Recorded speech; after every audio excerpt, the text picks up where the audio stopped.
जी दोस्तों, पिछली वीडियो में हमने ये टेक्स्ट शैडो वेलकम का बनाना देखा था। और अब हम इस वीडियो में जो है पहले फूटर बना लेते हैं। तो चलते हैं अब हम अपने प्रोजेक्ट की तरफ और फूटर बनाने देखते हैं फूटर कैसे बनेगा हमारा। तो सबसे पहले मैं यहाँ पे एक कमेंट लेता हूँ।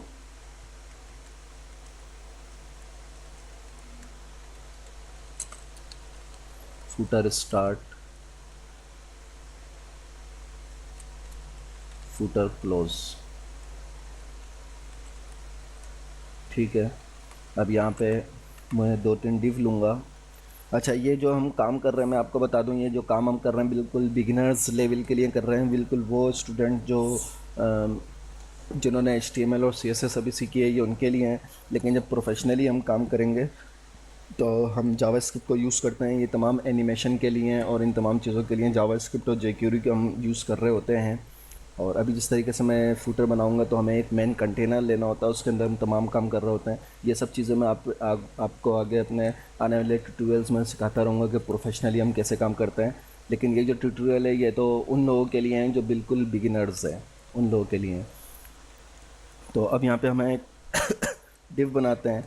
ये मैंने डिव टैग लिया और इसको मैं आईडी दूंगा फूटर लेफ़्ट, और इसको मैं आईडी दूंगा फूटर राइट। ठीक है। और एक डिव मैंने और लिया और इस डिव को अब मैं आईडी दूंगा फूटर। और फूटर में जो कुछ लिखूंगा मैं इसमें लिखूंगा। तो इसके अंदर एक मैंने पी टैग लिया और यहाँ पे मैं लिखता हूँ कॉपीराइट पार्ट्स जू powered by free technology tutor. ठीक है। लेकिन अब मैं चाह रहा हूँ कि जो फ्री टेक्नोलॉजी ट्यूटर है इसको मैं लिंक दे दूँ। तो मुझे यहाँ पे ए टैग इस्तेमाल करना होगा और यहाँ पे इसको क्लोज करना होगा। इसके बाद इसको यहाँ पे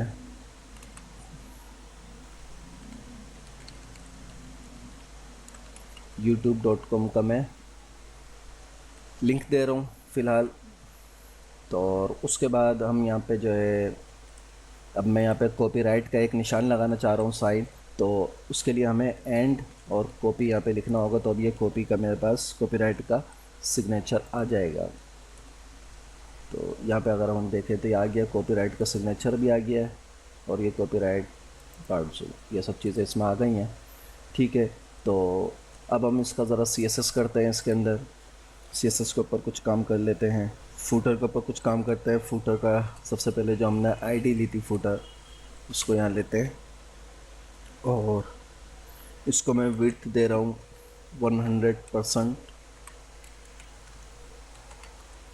और इसका बैकग्राउंड में मैं इमेज लगाऊंगा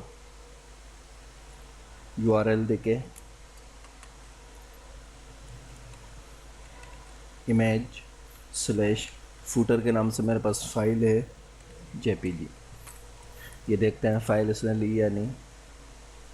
ठीक है, फाइल इसमें आ गई, ये बैकग्राउंड इसका आ गया है। अब इसको मैं यहाँ पे पोजीशन देता हूँ और पोजीशन है इसकी एब्सोल्यूट। और यहाँ पे बटन से 0px ताकि ये बटन पे रहे। और टेक्स्ट अलाइन जो है वो मैं इसकी सेंटर करता हूँ ताकि जितना भी टेक्स्ट है वो सब सेंटर में आ जाए। और जो टेक्स्ट का कलर है वो कलर मैं यहाँ पे इसको RGBA में देता हूँ 255 255 255 1। तो ये देखिए बिल्कुल बटन पे आ गया है और टेक्स्ट वगैरह सब उस हिसाब से हो गया। लेकिन अभी हमें इसको जो ये लिंक है इसके लिंक पे ऊपर कुछ काम करना होगा। यहाँ पे फूटर का जो P है उसको, और फिर फूटर की आईडी में जो A टैग है इसके ऊपर पहले काम करेंगे, इनका फ़ॉन्ट साइज़ जो है वो हम बड़ा कर दें, 18 px कर दें। 18 px करके देखें पहले फ़ॉन्ट साइज़ कैसा हो गया है।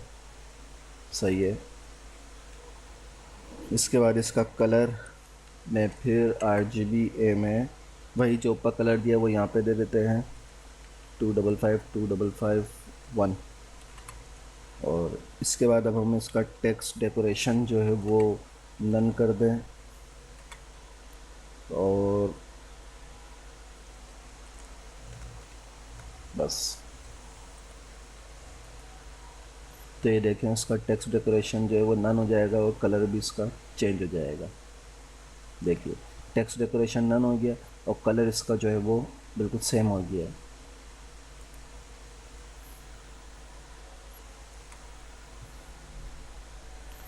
अच्छा, अब अगर हम चाहते हैं कि जो फूटर है उसका टैग का कलर मैं कुछ और कर दूं तो हम वो भी कर सकते हैं। गोल्डन कलर हो गया यहाँ पे, इसका मुनासिब है ये। इसके बाद आपको पता है यहाँ पे मैंने एक फुटर लेफ़्ट और फुटर राइट से के आईडी के नाम से दो डिफ बनाए हुए हैं। अब इनके ऊपर थोड़ा काम करते हैं और देखें कि इसके ऊपर मैंने बैकग्राउंड एक लगाना है, फुटर अंडरस्कोर लेफ़्ट। इसको सबसे पहले मैं बैकग्राउंड दूंगा, बैकग्राउंड इमेज URL और इमेज के फोल्डर में फुटर लेफ़्ट के नाम से .png मेरे पास ये फाइल है। ये देखिए यहाँ पे आई या नहीं।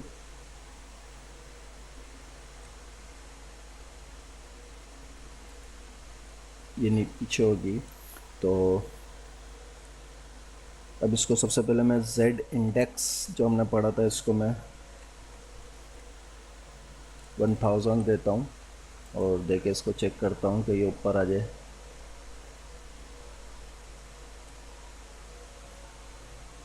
अच्छा, ये भी नहीं आई। तो background image footer left background image footer left .png सही है। इसको विड्थ वगैरह दें।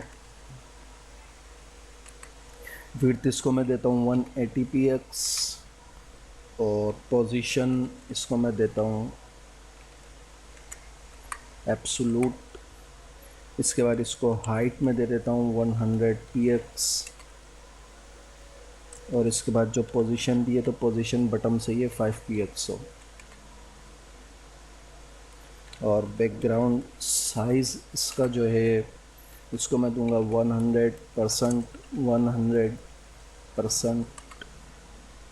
और बैकग्राउंड रिपीट को मेरे को बंद करना होगा। Background repeat no repeat. ठीक है, अब हम इसको ज़रा देखें कि अब ये आ गई है इमेज। यस, बिल्कुल अब ये इमेज आ गई है क्योंकि इसको विड्थ और हाइट हमने दी। लेकिन अब ये इसकी बिहाइंड पर है, बैकग्राउंड पर है, इसकी बैक पर है फुटर की। तो इसको हमें Z इंडेक्स की प्रॉपर्टी से ऊपर लाना होगा। ठीक है, ये ऊपर आ गई है अब इमेज, खूबसूरत भी लग रही है। तो अब इसी तरीके से मैं फुटर जो हमारा राइट वाला है, फुटर राइट, इसके ऊपर काम करता हूँ। और फुटर राइट पे भी मैं बैकग्राउंड इमेज दूंगा, URL दूंगा इसका। और इसका URL है image slash footer right .png और इसकी भी विड्थ उतनी ही होगी जो ऊपर वाले की है 180 px और इसकी पोजीशन जो है वो होगी एब्सोलूट।